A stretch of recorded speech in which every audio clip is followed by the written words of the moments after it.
Muito bom dia, gente. A minha saudação é com a graça e a paz do Senhor Jesus. Nós estamos aqui hoje para lançar mais um vídeo para o nosso canal Reflexão Fábio Araújo. E o tema do nosso vídeo de hoje, para esta sexta-feira, é o tema Não queira ficar na tribulação. E você não pode ficar de fora, assista até o final e compartilhe o nosso vídeo.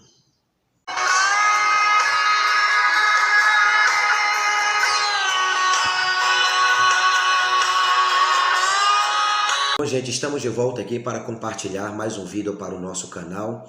Eu já quero iniciar esse vídeo pedindo a você que está nos assistindo pela primeira vez, se inscreve no nosso canal, ativa os sinos da notificação e compartilhe o nosso projeto.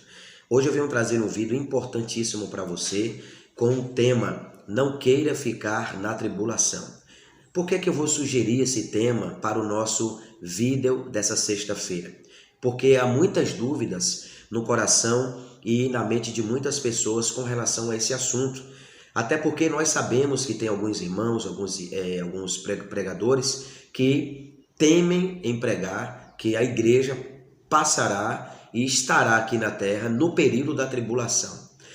Por essa razão, eu não vou hoje entrar naquele assunto conforme eu prometi no último vídeo da segunda-feira.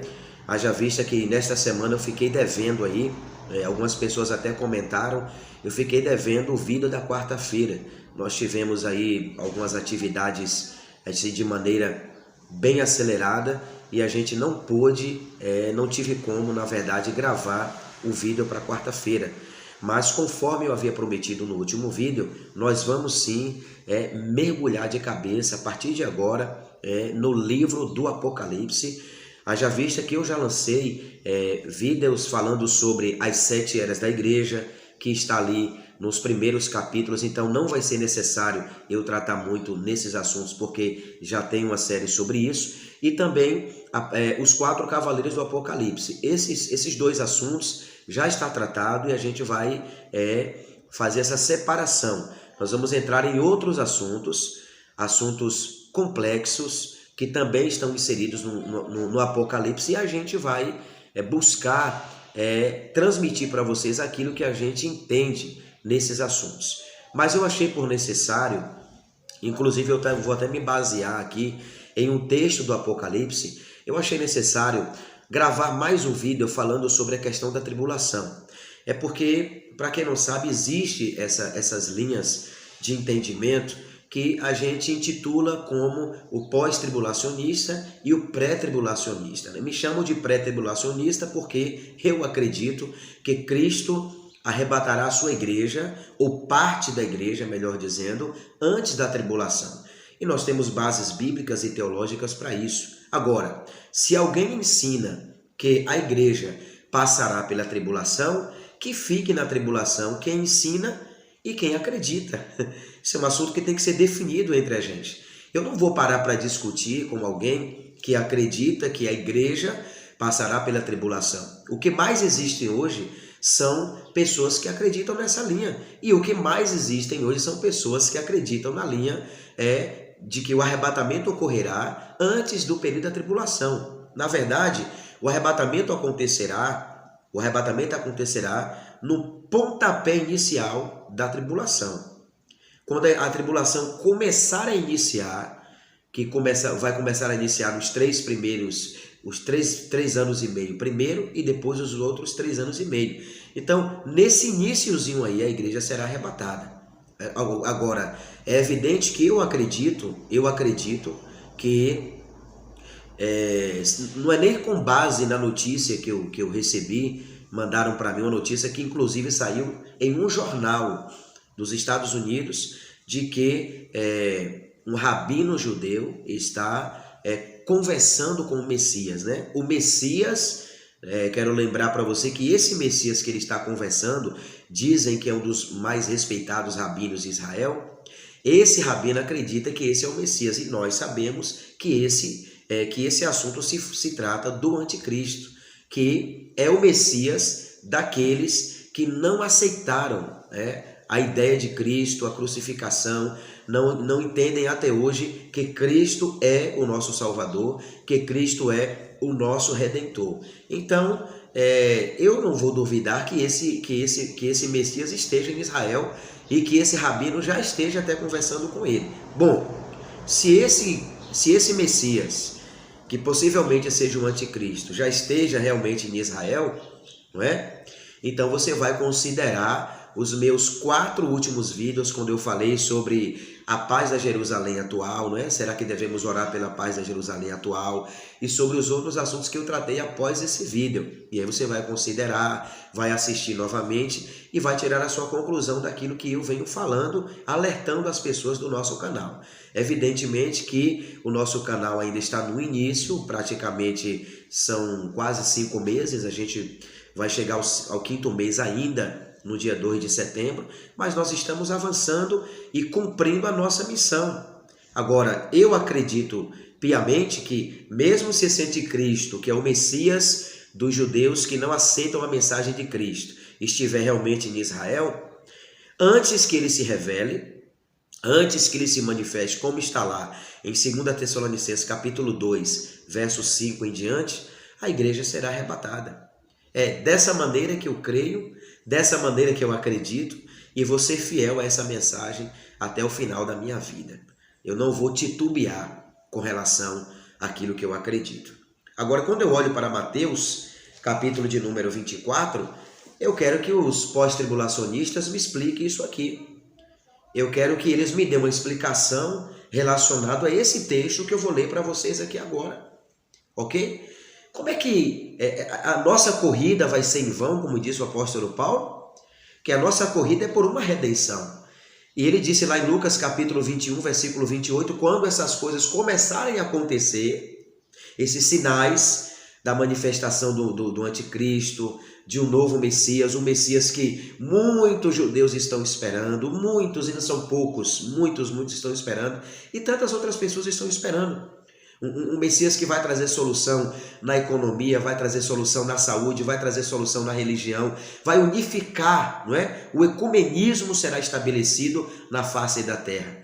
Eu tenho sido convidado por alguns amigos, alguns colegas, para a gente fazer algumas lives nesse assunto de escatologia, e a partir do mês de setembro, outubro, a gente vai estar fazendo algumas lives no Instagram, até porque eu passei a usar o Instagram agora, tem mais ou menos 25 dias, vou fazer um mês ainda que estou usando o Instagram, e você pode ir lá no nosso Instagram também, Fábio Oliveira Araújo é o nosso Instagram, e nos acompanhar, que a gente também vai trazer conteúdos enriquecedores para abençoar a sua vida. Agora, se Lucas 21, 28 diz que quando essas coisas começarem a acontecer, aí ele diz, levantem a vossa cabeça, ergam os vossos olhos, porque está próxima a vossa redenção. Que redenção é essa, irmãos?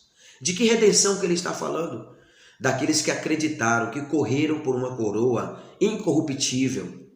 E o arrebatamento é uma coroa para aqueles que perseveraram e para os vencedores. Agora, quando eu olho para Mateus capítulo 21, versículo 28, eu gostaria que aquele que segue a linha pós-tribulacionista, ou pós-tribulacionismo, ele me explicasse o verso 21 que diz, porque nesse tempo haverá grande aflição. Nesse tempo, de que tempo que Jesus está falando aqui? O tempo da tribulação, né? O tempo em que o anticristo estará estabelecendo o seu reino na terra, o seu governo. Então ele está dizendo aqui, gente, olha o que ele está falando para a gente aqui. Porque nesse tempo haverá grande aflição, como nunca houve desde o princípio do mundo. Nem a Arca de Noé, nem Sodoma e Gomorra, nem aquela problemática que aconteceu ali com a resistência do profeta Jonas em ir para uma cidade onde era violenta, nunca se houve desde o princípio do mundo e nunca mais haverá. Não faz sentido uma igreja que lutou tanto, pregando sobre arrebatamento, pregando sobre santidade, falando sobre o significado das 10 virgens, como tem um vídeo falando aí o que as 10 virgens têm a ver com o arrebatamento da igreja. Não faz sentido. Essa aflição que Jesus está dizendo, essa aflição é uma aflição que nunca houve e nunca haverá mais. Como nunca houve desde o princípio e nunca mais haverá, desde o princípio até agora. E tampouco haverá jamais. De que aflição que ele está dizendo? Ele está falando da aflição que os povos e as nações irão passar após esse período de uma aparente paz que o anticristo vai estabelecer, aqui na terra. E depois que as alianças forem quebradas, depois que Israel perceber que ele não é o Messias, vai ser quebrada o acordo de paz. Eu já falei muito aqui no nosso canal sobre as três principais, não é? Religiões, os três principais segmentos, não é? Que é o islamismo, o cristianismo e o judaísmo. Então, essas três religiões, elas vão fazer o acordo de paz, e principalmente Israel. Quando Israel quebrar o acordo de paz, então aí haverá uma grande perseguição, e esse versículo 21 irá se cumprir. A grande aflição sobre o mundo inteiro, sobre toda a face da terra. Então, eu quero dizer para você que eu não estarei aqui nesse período. Eu estarei sendo recompensado com um arrebatamento, descansando no Senhor e aguardando todo esse momento passar. Depois desse momento, agora, uma coisa interessante que eu estava observando, quero passar para vocês, está aqui em Apocalipse capítulo de número 6. Você sabe que Apocalipse capítulo 6, ele tem uma ligação direta com Mateus capítulo 24. Não dá para você estudar escatologia, não dá para você ler sobre escatologia, se você não fazer essa junção entre Mateus 24, que é o capítulo profético, o sermão ali da montanha. Ele vai falando sobre, o capítulo é profético, ele vai falando sobre as coisas que iam acontecer no tempo deles e no nosso tempo e até o final dos tempos. E Jesus, ele responde a pergunta dos discípulos acerca do fim de todas as coisas. E ele vai respondendo pausadamente. E nós precisamos também entender que é difícil você ter uma noção escatológica se você não fazer essa junção. Principalmente, é claro que existem outros profetas, outros livros que estão também diretamente ligados com a questão da escatologia, alguns capítulos. Mas Mateus 24, Mateus 25, Daniel e o livro do Apocalipse tem que caminhar de mãos dadas para nós termos uma dimensão aclarada com relação ao arrebatamento da igreja e ao fim de todas as coisas. Então, Apocalipse capítulo 6, ele vai falar sobre a abertura dos selos. E a gente vai ver que logo nas primeiras aberturas dos primeiros selos, vem a passagem dos cavalos, que eu tenho uma série sobre isso. Os 4 cavaleiros do Apocalipse, explicando detalhadamente sobre esses cavalos. Mas quando nós chegamos aqui no versículo 12 de Apocalipse, ele está diretamente ligado a esse momento aqui. Esse momento que a igreja do arrebatamento não estará. Quando diz o verso de número 12, havendo aberto o 6º selo, olhei, e eis que houve um grande terror de terra, um grande tremor de terra. O sol tornou-se negro como seco de silício, e a lua tornou-se como sangue. As estrelas dos céus caíram sobre a terra, como quando a figueira lança de si os seus figos verdes, abalada por um vento forte. Verso 14. O céu recolheu como um rolo, e todos os montes e ilhas se moveram dos seus lugares. Agora veja o versículo 15. Os reis da terra, os grandes, os ricos, os tribunos, os poderosos, todos os servos, todo livre, se esconderam nas cavernas, nas rochas e nas montanhas, dizendo aos montes e aos rochedos: caiam sobre nós, escondei-nos do rosto daquele que está sentado sobre o trono e da ira do Cordeiro, porque é chegada o grande dia da sua ira. Quem poderá resistir? Aqui já é um momento do final da tribulação, aonde os poderosos, você pode observar que hoje muitos poderosos espalhados no mundo inteiro, eles confiam mais no seu dinheiro, eles confiam mais no seu poder. A gente percebe hoje as grandes construções, não é? Pessoas constroem casas e grandes prédios para poder passar os seus dias de férias, para poder passar os seus dias de descanso, para poder reunir com a sua família. Os arrogantes dessa terra que não aceitaram a ideia do arrebatamento, que não fizeram uma aliança com o Senhor Jesus, que não reconheceram que Ele é o Criador de todas as coisas. Você pode observar que no finalzinho da tribulação, esses poderosos vão buscar recursos não naquilo que eles construíram, nos seus prédios, nos seus condomínios, nas suas grandes construções. Eles vão buscar refúgio na natureza. Aonde é que eles vão? Eles vão para as cavernas, eles vão para os montes, eles vão se esconder nos lugares aonde foi estabelecido pelo próprio Deus. Por que é que eles vão se esconder nesses lugares? Porque eles sabem que o que o homem constrói é destrutivo, mas o que Deus constrói não pode ser destruído. Então eles vão para onde? Eles vão buscar recurso e proteção da própria natureza. Trocando em miúdos, vão buscar recurso do próprio Deus que um dia eles rejeitaram, que um dia eles desprezaram, que um dia eles zombaram. Nós sabemos que tem pessoas dessa natureza até dentro da própria igreja. Existem pessoas tão arrogantes e tão prepotentes que vai chegar um dia, naquele grande dia, o Senhor vai dizer para ele: eu não te conheço, eu não sei nem quem você é. Por causa das atitudes, gente de altar, gente que canta em altar de igreja, que você vê ele com aquela cara de santo, cantando na igreja, mas quando ele desce do púlpito, meu irmão, nem bom dia ele te dá, nem boa tarde ele te dá. Você acha mesmo que Cristo vai reconhecer um homem desse como um adorador dele? Você acha? É muito provável que muitos de púlpito e de altar, fiquem para o período dessa grande tribulação, para aprender realmente quem é Deus e o que Deus de fato representa e significa na vida dele. Mas esse é um dos textos mais esclarecedores para mim no período da grande tribulação, porque os poderosos, os reis da terra, governadores, presidentes, senadores, deputados, prefeitos, empresários, grandes, ricos, tribunos, poderosos, todos os servos, todo livre, se esconderão nas cavernas. Olha para onde é que eles vão querer ir no período da grande tribulação. Eles não vão querer ir para os prédios que eles construíram. Eles não vão querer ir para as casas de praia que eles fizeram. Não. Eles sabem que tudo isso serão destruídos. Então eles vão buscar recurso aonde? Vão buscar proteção aonde? Vão buscar proteção da própria natureza que um dia eles não reconheceram que veio de Deus. Olha que revelação profunda.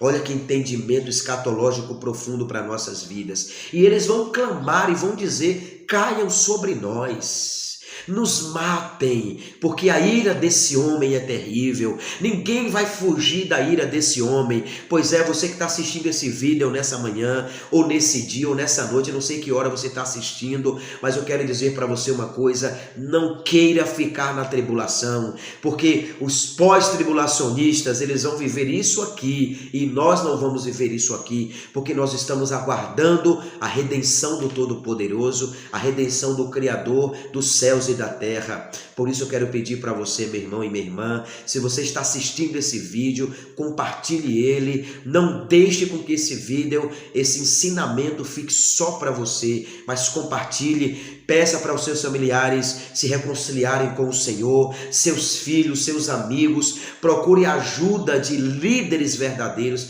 que pode ajudar você a escapar dessa tribulação que virá sobre todo o mundo. É dessa tribulação que Cristo está falando. Uma tribulação, uma aflição que nunca houve e jamais haverá. Então eles vão se esconder na caverna, nas rochas e nas montanhas. 3 elementos da natureza: rocha, caverna e montanha. Lugares que eles nunca foram. Lugares que os ricos nunca quiseram estar, porque sempre esteve nas suas grandes construções, sempre esteve nos seus grandes prédios. Mas quando a estrutura do céu e da terra for abalada, eles vão buscar a natureza criada por Deus para se protegerem. E eles dizendo aos montes e aos rochedos: caia sobre nós, escondei-nos do rosto daquele que está sentado sobre o trono e a ira do Cordeiro. Eles vão querer se esconder, mas não vai ter jeito. Ah, meu irmão, ainda bem que Deus não é como eu e como você, que age com o coração. Ele é justo, Ele é fiel, Ele é verdadeiro, Ele age com a sua razão. E aqui será estabelecida a sua justiça. E aqui será estabelecido o seu juízo. Eu gostaria de saber o seu comentário. Você entendeu essa mensagem? Deixa um comentário aqui embaixo. Deus ministrou o seu coração através desse ensinamento. Compartilhe esse vídeo. Se inscreva no nosso canal para que possamos alcançar mais pessoas com essa palavra de despertamento. Porque o arrebatamento está muito mais próximo de acontecer. Muito mais próximo do que você possa imaginar. Nós estamos pisando nas linhas proféticas. Não há mais tempo para muita coisa. Agora sim, é hora de dizer: ora vem, Senhor Jesus. Ora vem, Senhor Jesus. Maranata, vem, Senhor Jesus. Que Deus abençoe a tua vida. Muito obrigado por estar comigo até aqui e fazer parte desse projeto maravilhoso. Não esqueça, o fato de você estar sofrendo não significa que você está só. Deus sempre está do seu lado.